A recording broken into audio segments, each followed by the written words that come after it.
हाँ बहन, क्या तुझे फोन करूं? मेरी तो अपनी जिंदगी यहाँ पर झंड बनी पड़ी है। जाड़ों की छुट्टियों में मेरी नंद आई हुई है अपने बच्चे लेकर, और आते ही मेरे से बोली, भाभी यहाँ तो ठंड बहुत है, एक काम करो, आप मेरा गरम सूट सिल दो। मशीन रखी अभी, तो उतने में मेरी सास बोली कि बहू, ठंड है, तुम एक काम करना, हमारी भी पजामी सिल देना। और हाँ, दोपहर के खाने में छोले भटूरे और साथ में चटपटे आलू जरूर बना लेना। हमारी गुड़िया को चटपटे आलू बहुत पसंद है। अरे बहन, अभी दोपहर का खाना बना के हटूंगी, इतने में मेरी नंद कहेगी, भाभी ठंड बहुत है, एक काम करो, चाय बना दो। चाय का पतीला भी रखूंगी गैस पे। इतने में सास बोल पड़ेगी कि बहू, चाय के साथ पकौड़ी बना लो। बच्चे, अरे बाप रे, तू बच्चों की बात मत कर। उसके बच्चों ने मेरी जिंदगी को झंड कर रखा है, चक्कर दिला रखे हैं बच्चों ने मेरे को। बच्चे उसके सोफे पे ऐसे कूदते हैं दोनों, जैसे क्या नाम है, कोई स्प्रिंग लगी होती है। एक दूसरे को गद्दी सोफे की मार मार के खेलते हैं, और पूरे घर में कुर्सियों को ऐसे घुमाते हैं जैसे रेलगाड़ी चलाते हैं।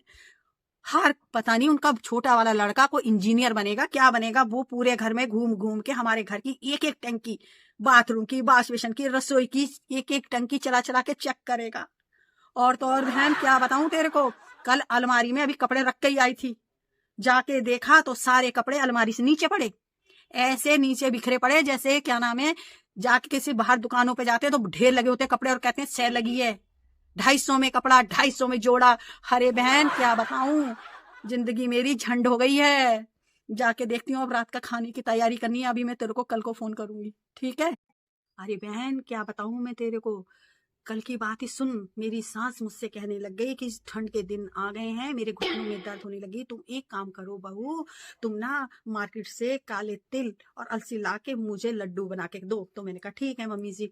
तो मैंने भाई अलसी और काले तिल के लड्डू जैसे मैं बनाने लगी तो देखा तो काले तिल थोड़े गीले गीले थे। तो मैंने कहा अब तो शाम हो गई है, अब तो धूप भी नहीं दिख रही है। तो जरा सा देखा तो मेरे पति देव की जो गाड़ी खड़ी थी उसके पे धूप आ रही थी। तो मैंने प्लेट गाड़ी की छत पर रख दी, और तभी मुझे सुबह जोर जोर से अपनी सास की जोर जोर से चीखने की आवाज आ रही थी, हाय रे, हमारे घर के आगे कोई टूना कर गया रे, हाय कोई हमारे जादू कर गया रे हमारे घर के आगे। मैं भी फटाक से रजाई हटा के बाहर को निकली। मैंने कहा देखूं कि क्या हुआ। तो हमारे आस पड़ोस वाले सब खड़े हुए, सब गालियां दे रहे, सत्यानाश हो, किसी ने पता नहीं कौन यहाँ पे अब टूना करने लग गया, किसने यहाँ जादू कर लिया। आस पड़ोस वाले ये बातें कर रहे। तो मैंने देखा कि वाकई में यहाँ पे तो काले तिल बिखरे पड़े हैं। मैंने फिर एकदम देखा कि अरे, ना मेरे पतिदेव की गाड़ी, और ना उसके गाड़ी के ऊपर जो मैंने प्लेट रखी थी तिल की, वो भी नहीं है। मैं एकदम समझ गई।